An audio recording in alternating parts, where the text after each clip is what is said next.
Welcome back to Wrestling Life. Guess what? I just caught you off guard, didn't I? You did. You're already recording. That's how we do it. Wow. Okay. Very good. All right, Mike. Here's why. Because the worst thing for me is to seem contrite. I'm not. Again, I should have known this having listened to 14 of the 16 podcasts so far, so shame on me. Dude, you listen. So somebody is listening. One person is listening to the podcast. I'm probably your only listener and now guest who never competed in one wrestling match in their entire life. So you have one confirmed non-lifer, I suppose. There you go. But I've thoroughly enjoyed the podcast, and thanks for having me on. No, thank you for coming on. And more importantly, I got to say thank you from the wrestling community for the simple fact that you're doing more for our sport.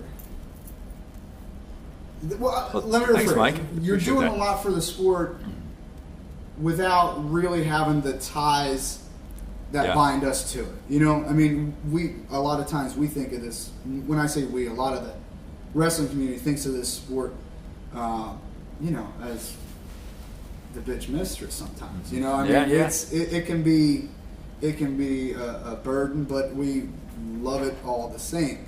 And you don't have those ties to it, and yet you still push for this sport on a really high level.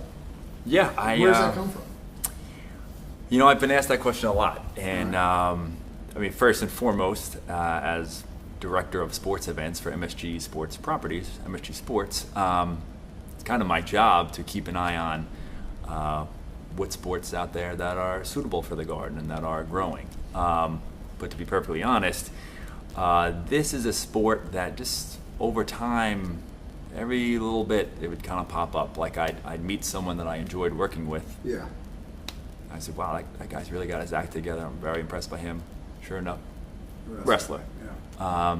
So I kept asking myself, what's up here? And then I commute 90 minutes each way every day. Right. Read the Asbury Park Press every day, sports. Oh, really? Okay. And they do a fantastic job of covering wrestling. They do. So you read day after day after day, like 2 pages of wrestling coverage in the paper, when the Mets and Yankees are on page 5 and 6 and they're covering high school wrestling. That's pretty awesome. And, for someone in my position, that's a real eye-opener. Yeah. And then as I started to follow mixed martial arts and that whole process of trying to get into New York and kind of falling in love with that sport, oh, wait a minute, like 80% of these guys are wrestlers. Right. That's something that I wanted to touch on.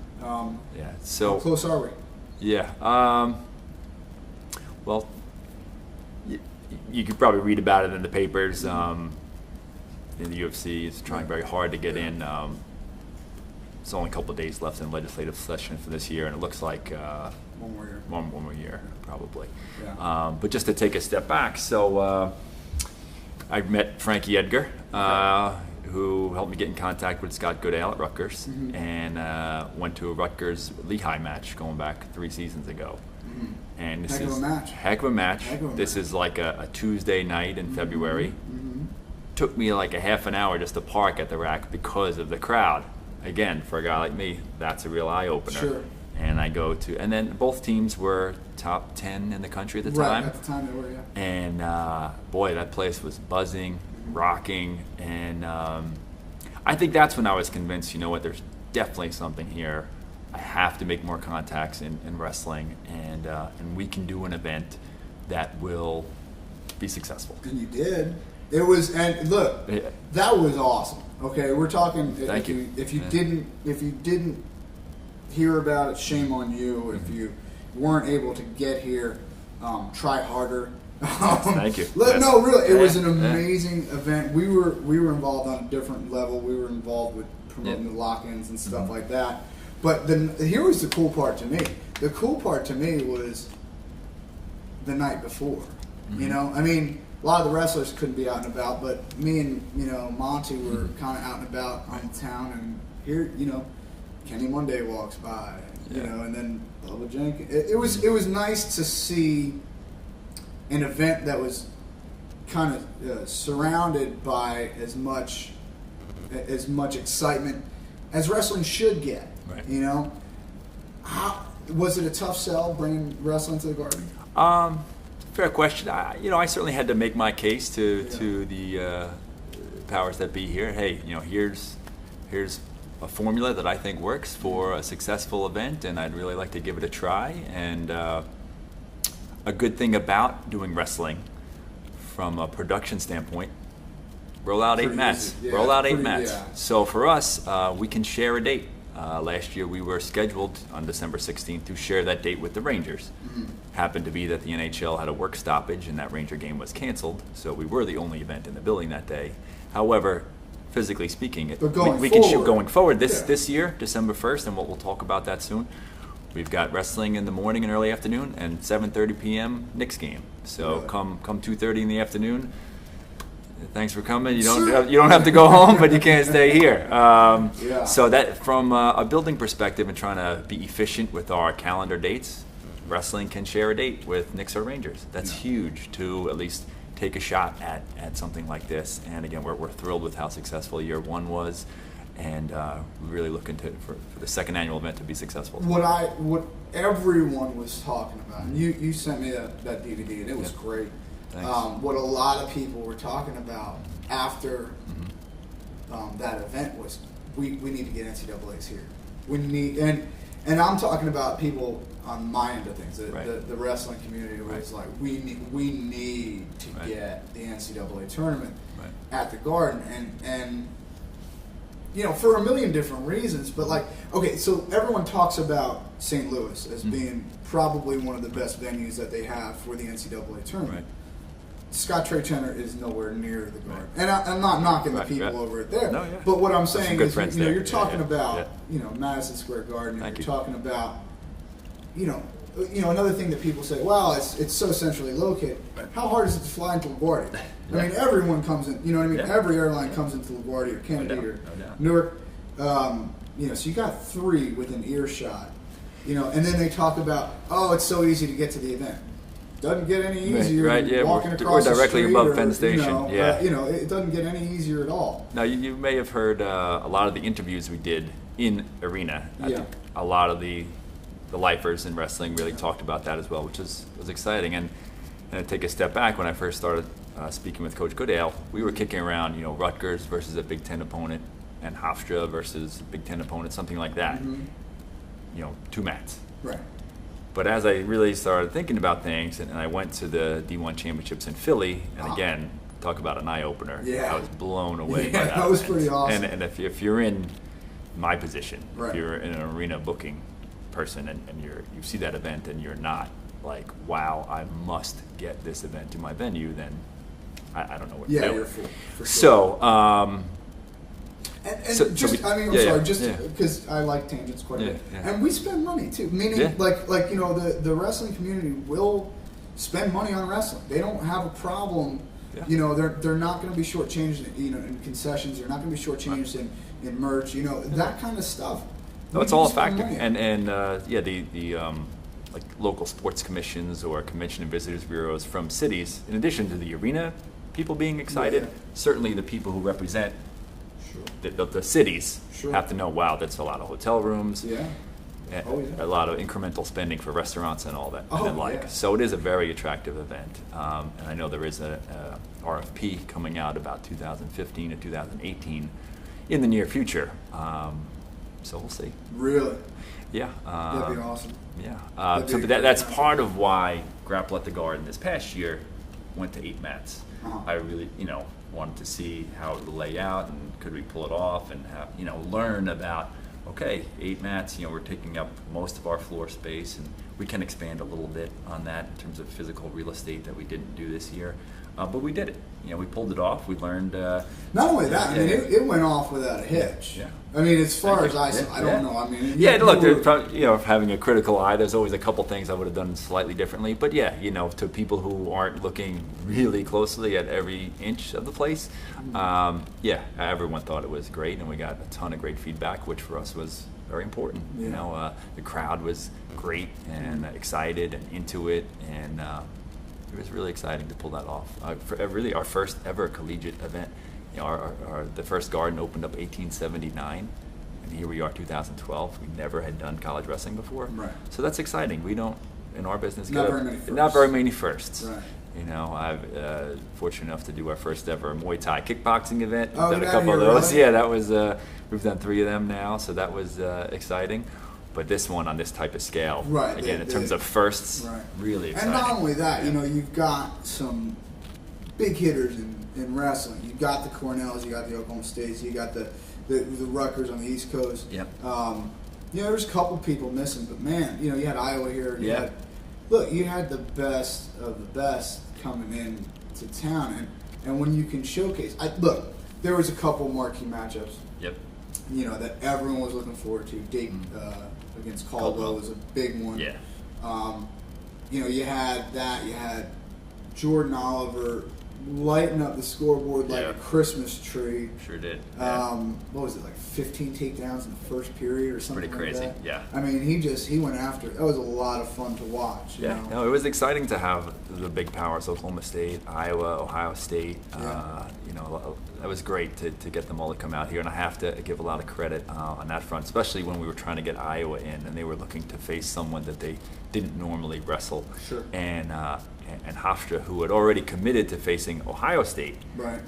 Agreed to take a match with Iowa. So Rob Ansbach, coach there, give him a lot of credit, because he signed up for 2 really heavy hitters, hammer matches, and I give that guy a ton of credit, and his kids competed very hard. And, and that was huge, though. We would not have gotten Iowa out here without securing someone like that to take that match. And I think I don't think many people realize what goes into putting an event like that together. I don't envy your job. Because you look at. Let me just share this with you. What's this? That's for this year's event. All the different schools I've reached out to and different matchups, and it's just it's fun, but it's really challenging. To first get teams that can make it on the date you have, and that's we'll what I was touch getting on. to. The whole scheduling. The scheduling is tough. Yeah, it must be a nightmare. It really was, especially in our building where we do over 400 events a year in the arena. Right. And we talked about we're currently closed for our transformation. Oh, I wanted to get to that. So hold on, you knocked my socks off in the lobby here. Sure. That was pretty awesome. Okay. It was right out of Tron. It was the coolest thing I've ever seen in my life. He hands me this glass disc, and I put it on this thing, and things light up, and there was a lot of bells and whistles, and I was very overwhelmed. It was awesome. But you guys are going through a transformation here. Correct. Yeah, we're in the 3rd phase of our transformation, top to bottom change for the building, and by the time it's all done, it's going to be the nicest venue in the world. But as part of that, we're closed for quite a long period of time. So part of that is the window of time that we're actually open to do events is tightened. So finding an event date in December that worked for enough teams to do this again was certainly challenging. And thankfully, everyone who was in it last year wanted to come back. Right. Schools that were not in and who heard great things said, hey, we really want to be there, we got to be there. But we basically only had one date available, December 1st. So we're thrilled about the field of teams that we have, but unfortunately we just couldn't shoehorn in everybody that wanted to be here. Right.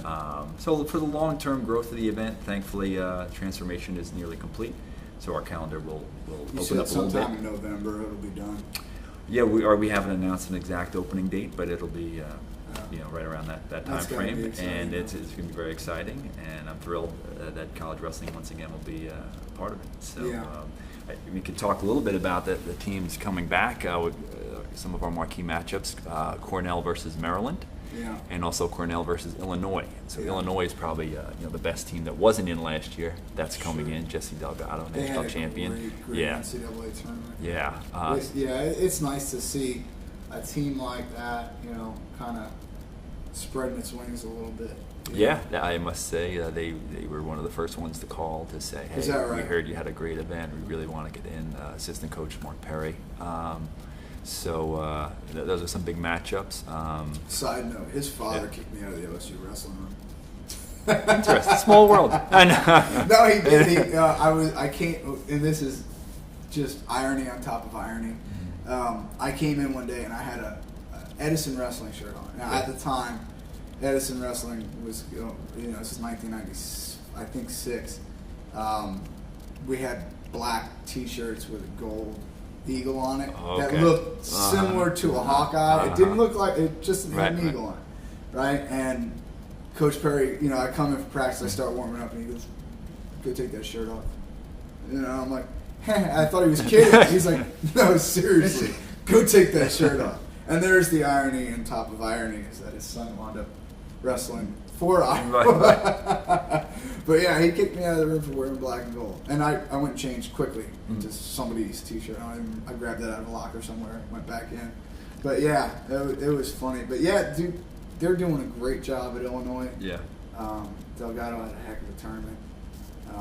But yeah. We're thrilled to have them. Now I'll just run it through real quick. So we have 12 Division I teams this year. So the 10 a.m. duels will be Maryland versus Cornell, Rutgers versus George Mason, Illinois versus Bloomsburg, Hofstra versus Army, Boston University, which we'll talk about, against Penn, and Drexel versus Princeton.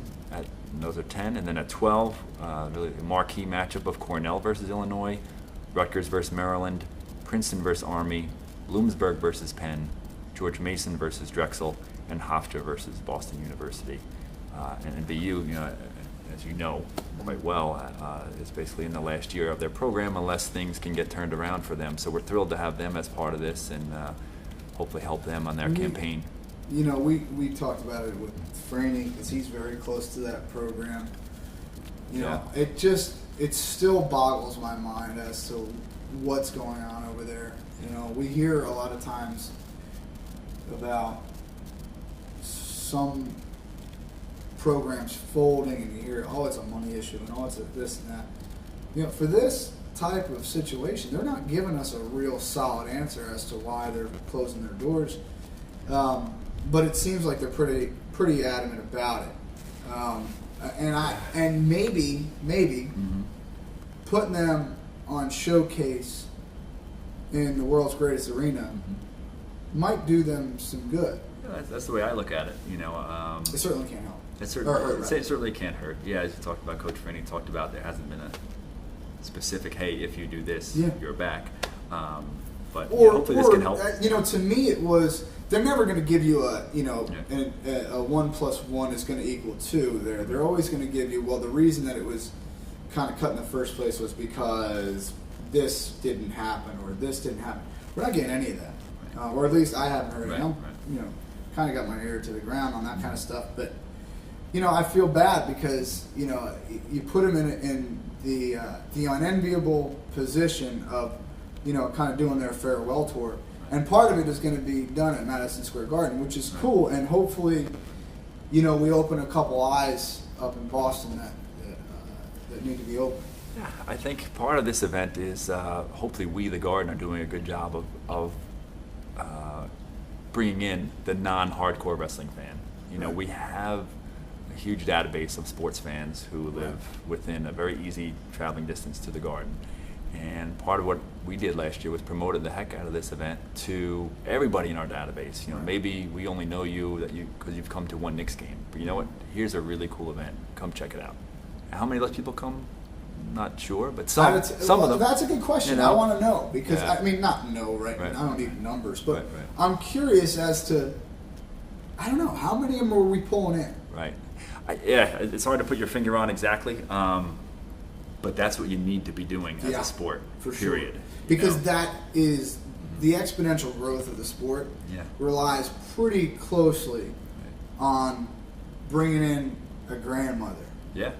Okay, and having her tell her kids or grandkids, oh my goodness, I saw this event, and this happened at it, and some guy named Kyle Dake picked up a guy named Caldwell over his head, damn near hit the jumbotron, and brought him back amazing. Down.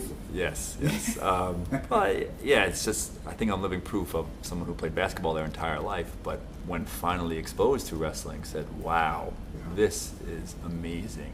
And like you talked about on one of your podcasts, little boys need to wrestle. I have 2 sons. I threw them out there on the wrestling mat and say, hey, this is going to be really hard, but give it a try, first? That's something I wanted to talk to you about. What came first? Your infatuation with the sport or their involvement? What came Good. first? It's a good question. And even because I'm going back for years now, I'm trying to remember. I would say I probably started looking at the sport, at least with a business eye, a little bit first.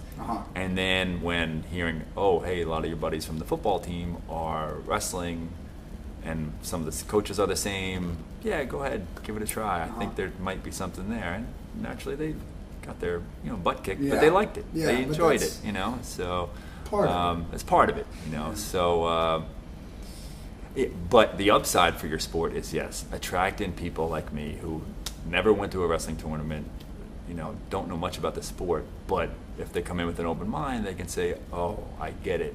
This is pretty cool. These kids work incredibly hard.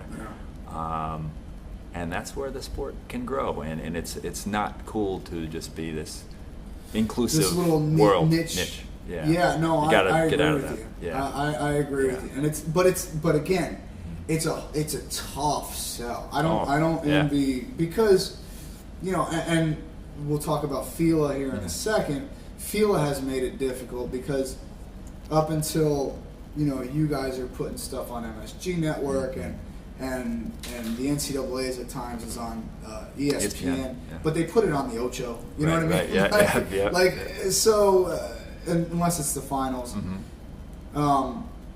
But before that, it was just NBC covering the Olympics. Right. Well, I went to school with a bunch of guys, and I wrestled most of my career with a bunch of guys. Some of them I still keep very close to, and they go, I watched the Olympics this year.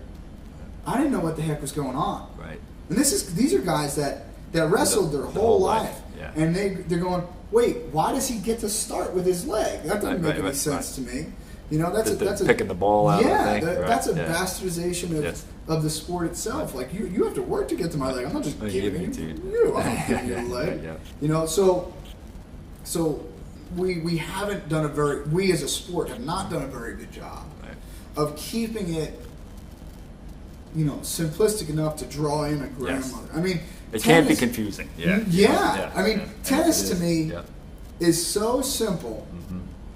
And one of the reasons that they can, pull in sponsors like, Zales and Rolex is because somebody's grandmother, if they have nothing to do, and I'm saying grandmother, but what I mean is your uncle that never wrestled or your uncle that never played tennis could sit there and understand what is going on at the Open.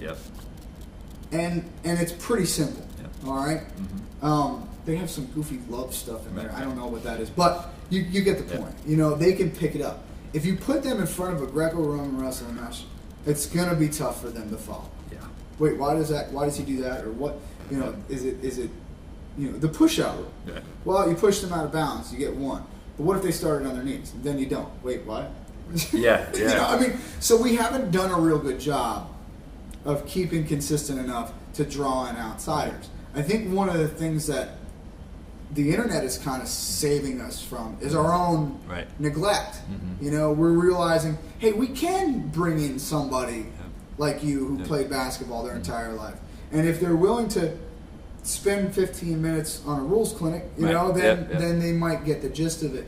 But it's tough, man. It's not easy taking a guy who has such a passion like me for the sport and trying to explain it to somebody who's never been hit in the head. It's tough. It's not easy. Yeah, it sounds like this first phase of rule changes that FILA incorporated a couple weeks ago are heading in the right direction. They were, dude. Everyone I spoke to loved the new rules, save Matt Ciampa, who hated the fact that they changed again. Right.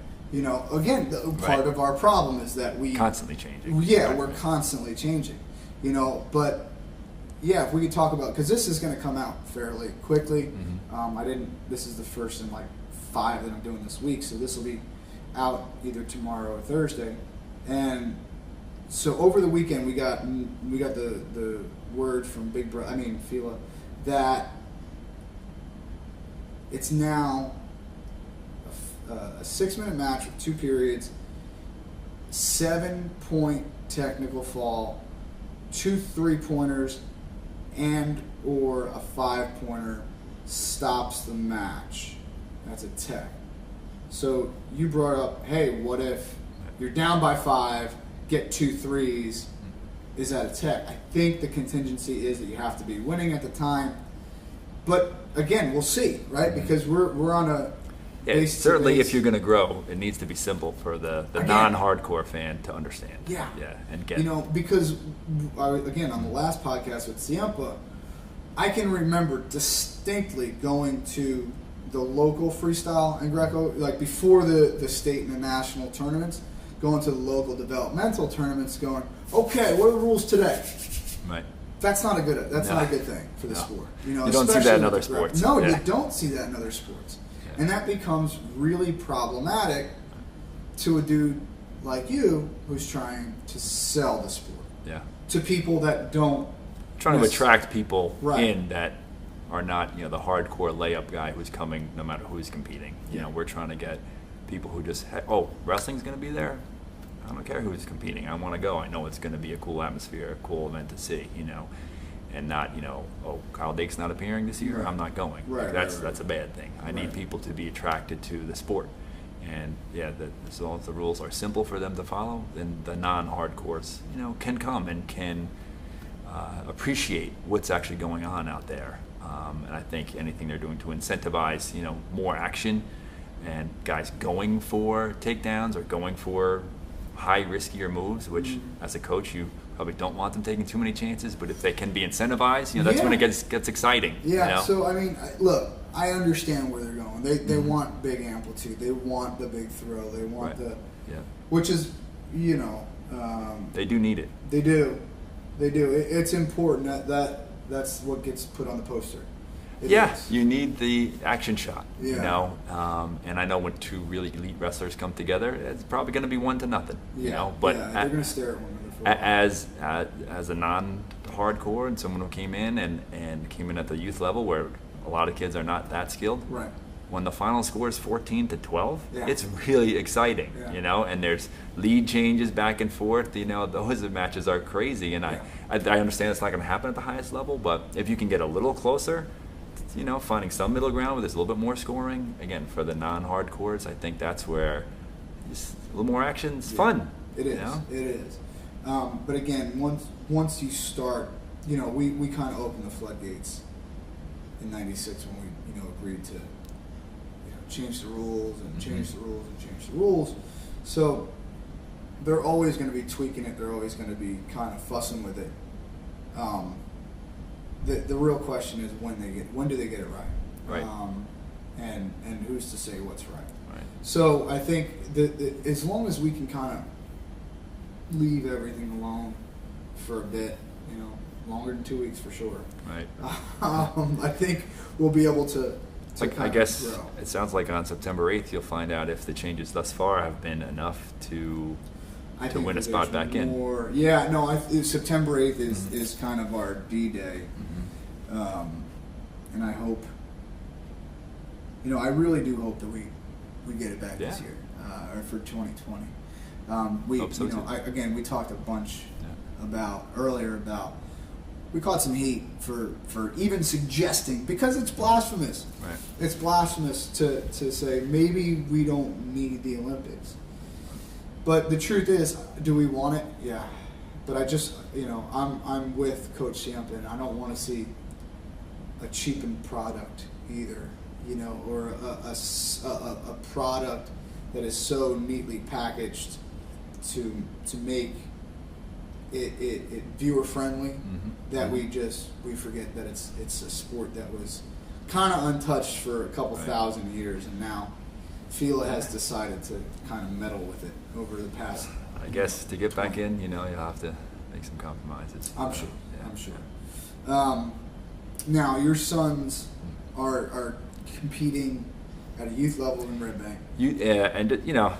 They're recreational wrestlers, seasonal wrestlers.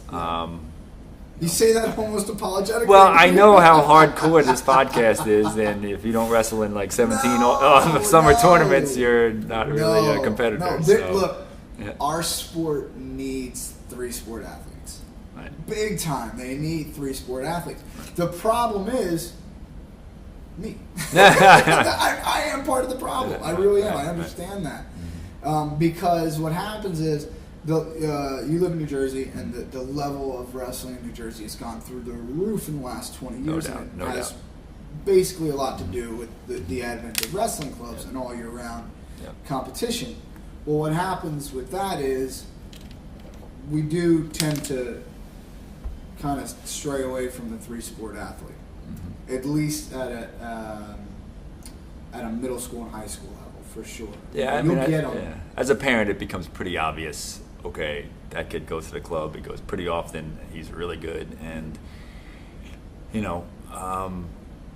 for me, it's like you talked about one of your podcasts about how the classroom, wasn't your favorite place to be and all that stuff. And that's what I struggle with. Like, I would like to bring my son to a club, but if grades aren't there, finding time to commit to driving to a club and getting him there, and on a night when he doesn't have practice for rec, it's something you'd like to do, but you have to really figure out, can I squeeze this in? And if I do, what else am I sacrificing? So it's tough. Yeah, it's something's tough, going to something's got to give. Suffer. Yeah, something is going to suffer. With me, it was my grades. I was of the ilk. C's get degrees. So hey, as long as I was eligible, that's good. Right. But no, look, something is definitely going to suffer in that in one department or another. But I think if we don't at least encourage three-sport athletes, up to a certain point, it has to, at a certain point that you're going to have to stop lying to a kid and telling them that, hey, listen, you can do everything that you want to in this sport if you focus on it for 3 months out of the year. I think that, at a certain point when you become, you're just lying to the kid because right now in the state of New Jersey, it's really difficult to do. Past 8th grade is 7th grade. Yeah, well, what's that line, I guess, is the question as a parent, you really do have to find it. Yeah. And hopefully by that time they've kind of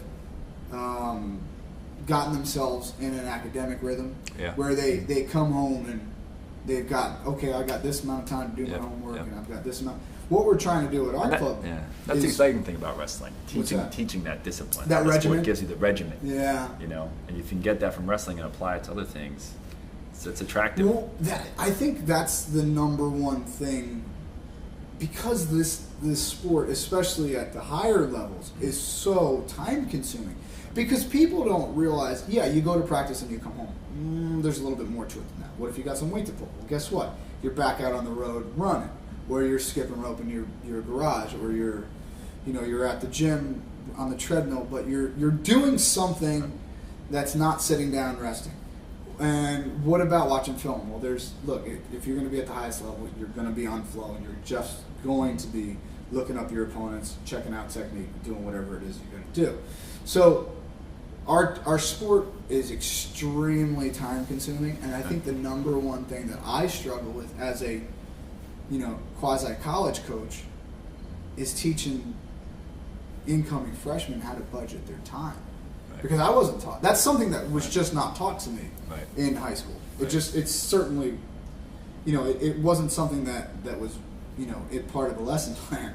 And it was something that really kicked my butt because, you're, especially if you go to weight school, you're, introduced to a million different things all at once and different cultures and different ways of life that these kids, some of them, they just go by the wayside for the simple fact that they don't know how to budget their time. Right.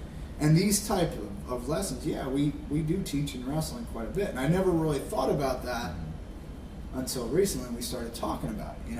What I think is super cool for me is to have a guy like you see the same things as we do. Yeah. Or at least certain things that we're starting to get through. But I hope your sons stay with those. Thank you. I got to get them over to you one of these days. Well, and one of the things we are starting to do now is we're talking about a new location. We're just outgrowing the one that we're in, and putting in one of those tutoring agencies on site. Right. So we have kids right now that will come in at 4:00 at my desk and just sit there with their books until 9:00 at night. Wow. Wow. Okay, no, I mean Yeah. they'll sit there for an hour, they'll do a private lesson, they'll strength train, they'll do the regular class. But we have kids that, you know, we call it a lifestyle package. Right. You know, it's an all-inclusive package where you have time to sit there and you have your own locker and you know, you do your own thing. That's fascinating. You know, I mean, because we hear parents like you all the time say, "What is he going to do?" You know, your rec coach, Mr. Van Sickle, his son Dylan goes to CBA. They got a really, really strict workload there. Yeah. You know, Christian Brothers is known for putting together a really stringent academic plan. No doubt. And that kid has to find time to get his work done. Period. Yeah. I want him to do his homework at my place. You know, we'll give him a full conference room, you know, with 3-4 other kids, tutors if they need it. Right. And that way it's one-stop shopping. Right. You know, I think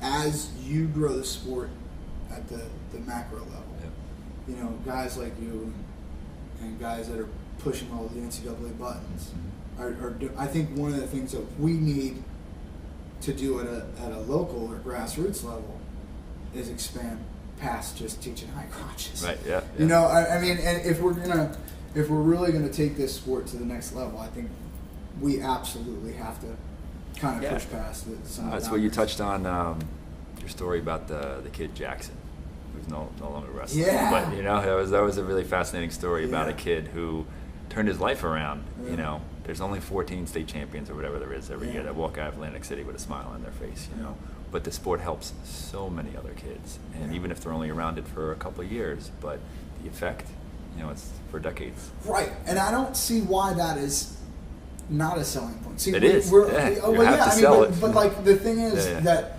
everyone wants to sell that state national championship. Yeah. The truth of the matter is, I'm not like I got an email today, awesome email from a mom. I'm going to choose my words pretty wisely here. Her son, he's just a different kid. He's just a different kid that, you know, came to me. I think they bought 1 3-month membership when he was a senior, and they couldn't afford it. Right. They just couldn't afford it. Like there was no reason that they should be paying. Right. So 2 years removed from high school, the kid put on a ton of weight. Moved back from college, is going. Or actually, no, he's not back from college. He's just back for the, for the summer. You know, so he's doing well in school. He's just not healthy. Right. You know, both physically, mentally, socially, just not healthy. They don't have the money to spend on a wrestling club. So he said, okay, well, guess what? I need somebody that mops the mats. Right. So he comes in twice a week, mops the mats, and his mom sent me the sweetest email. Saying thank you so much and this and that, and it's those types of emails that need to be addressed more than, you know. Look, I have pictures. I'm guilty of it too because I have pictures of my wall of my national champions of my, you know. So I think we as a sport need to push the other benefits. Yeah. No doubt. You know? Yeah. So how, as a marketing guy, how would you go? Because I got your ear. How would you go about doing that? Right. It's a good question. I hadn't quite thought of that, but I just do think that pushing the fact that, hey, this whole discipline thing, trying to get a kid to clean his room when they're 8, 9 years old is pretty darn hard. Yeah. And you can show, like, hey, with wrestling comes this discipline of, okay, I have to be at a certain weight, and I have to. There's so much that goes into being ready to walk out there by yourself, because a lot of these kids are so accustomed to team sports where you have a bunch of teammates that if you make a bad play, they can pick you up. Yeah, but sure. in wrestling, it's you and that other guy, and you're forced to put everything on yourself and prepare yourself. Yeah. So I guess it's just the long-term benefits of that the kid might not even see right away, but they're there. Yeah. And it's a really good life preparer, you could tell. Because again, most of the really good people I've come across with in business, it shocks me how many of them are wrestling background people. Forbes did an article not too long ago. I think it was last year sometime, saying number one, employee that they would rather have. I read it. I read it. Yeah. It was very well written. Yeah, it was. It was an interesting article. You know, I guess it's because of our just, you know, too dumb to quit. Yeah. type of mentality. Yeah. Like the thought of quitting just hadn't ever occurred to any of us. Right. You know, it's somebody. You know, when you have somebody pulling on your head for 2 hours at a clip. Yep. You know, you forget that you have the ability to stop. Yes, which is it's a great trait to have. And I remember when I read Junction Boys. It's about Bear Bryant's Texas A&M team, and he had a great quote in it where he said, "Get this right here. Let's see. The first time you quit, it's really, really hard. Second time gets a little easier. About the third time, you don't even think about it. About quitting. Yeah. You know, so how, you know, you don't ever want to quit the first time, you know, because then it becomes a cycle. Yeah. So it's a great wrestler wrestler mentality that of not quitting. Is something that something along those lines drives me to no end. I am scared. Like there's not many things that I'm scared of. You know, spiders maybe. But really though, I'm petrified of failing. Petrified of it, and I think that comes from the sport too. You know, because there is a fear. Oh yeah. You know, there is a palpable legitimate, fear, palpable fear when I think of certain things. Yeah. You know, but you talked about quotes, and I wanted to get to that DVD that you sent. Oh, some thanks. of it. Yeah. No, thank you. Was just absolutely amazing. Yeah, we're really excited. We have a Grapple at the Garden DVD coming out. It's not on the market just yet, but will be soon.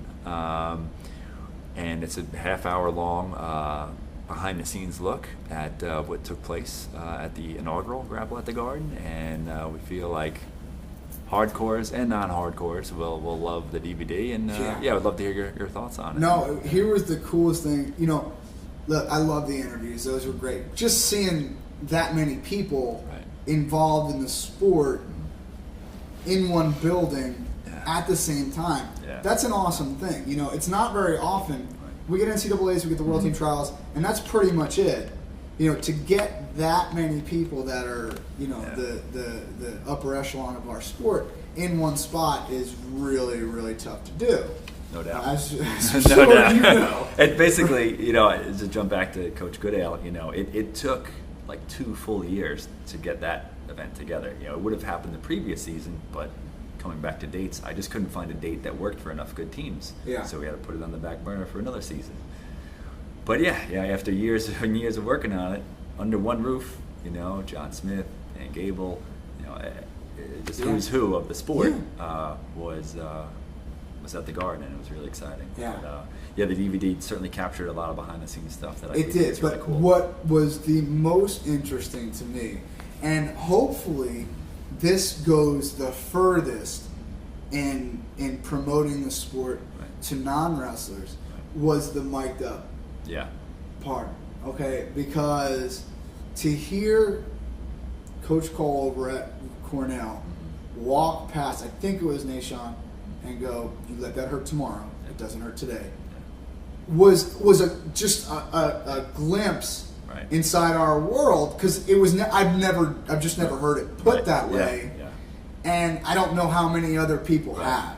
It was the line of the DVD. It was intense. Yeah, it was intense. But there was other really, really intense parts of that sport, of our sport, on that DVD that hopefully. You know, if nothing else, hopefully you get some more sponsors out of it. You know, no, that's certainly part of it. You know, that's why you create something like that. People who didn't make it here that day, they have a chance to see what went on. But certainly, it's a very attractive tool to send to prospective sponsors, prospective teams for next year. So we're really proud of it and happy with the way it came out. Yeah, the production value on it was awesome. I mean, it was pretty cool to see. You know, I actually wound up putting it on the big screen in my house. You know, and my son, who, look, you know, by hook or by crook, he's 5 years old. It's hard to get him to sit down for more than 3 seconds anyway. Right. He was sitting there watching it. He was pretty fired up. You know, and again, you're talking about a kid that is very, very. I mean, we have, you know, not to we have people, the highest parts of our sport, coming over for dinner. You know what I mean? So he's kind of jaded. Custom, yeah. You know, he's a bit jaded in Right. that. You know, I'm watching, footage of the '84 Olympics, or something like that. He's just like whatever. It's just do Steve Schultz. Whatever. Right. Yeah. But he was pretty captivated. It's good to hear. It's good to hear. Yeah, look, man, if you can draw that kid in, you can have him sit down for almost 10 seconds. You're doing all right. Awesome. But yeah, so is it going to be available soon though? Yeah, we'll have information out very soon. We worked with Nick Garone on it, who's a wrestling lifer. So it'll be for sale through his website, and we'll have a press release coming out soon about that. That's great. No, it's important.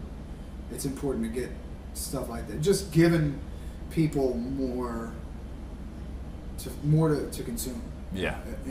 For the sport is huge, because we've seen a boom in our sport just with the advent of sites like Flow. Yeah. No, and going back to the production value, I should mention that young man Jeff Riccio Productions. He Yeah. did all of it. So him and Nick did a lot of that That's work. awesome, so dude. they're very talented, and they know the sport inside and out. And, well, that's the thing, right? I helped them a little bit with it, but they did a fantastic job. Because while the layman, or if you sent it to a production company and they don't know that if you drag 1 foot in bounds, then it's 2 points for a takedown. They don't know to keep that in. Right. So yeah, it's important that we get like-minded people working on projects like this. It's been a lot of fun. And we were a small part of it last year. Thank you for your support. It was great having you. We're excited to come back and be in the concourse again. But the more people that we can kind of show this sport to, like I said, this sport has grown, considerably because of websites like Flow. And I'm sure that there are other ones out there. I just can't think of them right now. But the more that we can put up there, the better. Yeah, the Garden's been the home to college basketball since 1934. We're kind of the mecca of college basketball. Sure. Why can't we be the mecca of college wrestling? Let's help grow that sport. It's an amazing sport if someone takes the time to educate themselves a little bit about the athletes and what they go through, and see the matches and how exciting they are. So it's really exciting to see what we pulled off in year 1, year 2. In addition to 12 D1 teams. USA Wrestling has confirmed that they'll do an international freestyle match. We're still working on the opponent, but we're really excited about that. Really? Men's and women's is what we're talking about. Really? So we don't have Iowa and Oklahoma State, but replacing that with an international freestyle is exciting. So you'll probably get to see, some of the Iowa and Oklahoma State guys. Yeah. That are currently on the international level. That are working and then also this past year we had the PSAL Holiday Tournament. We are working once again both with the PSAL and also with the Metropolitan Wrestling Association on high school event and even a youth event that would happen occur before the colleges. So definitely just growing the whole spectrum of wrestling, that we have here. So it's not just about college, but really the sport from every level will be represented here on December 1st, 2013. That's so awesome. It's exciting. All right. Well, let's.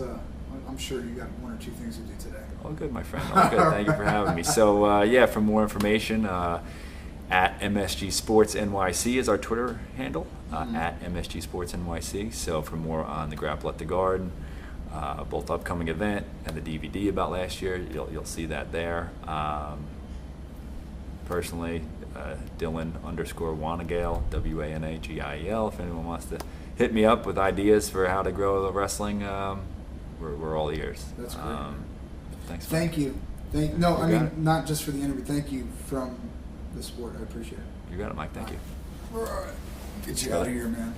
All good. See you.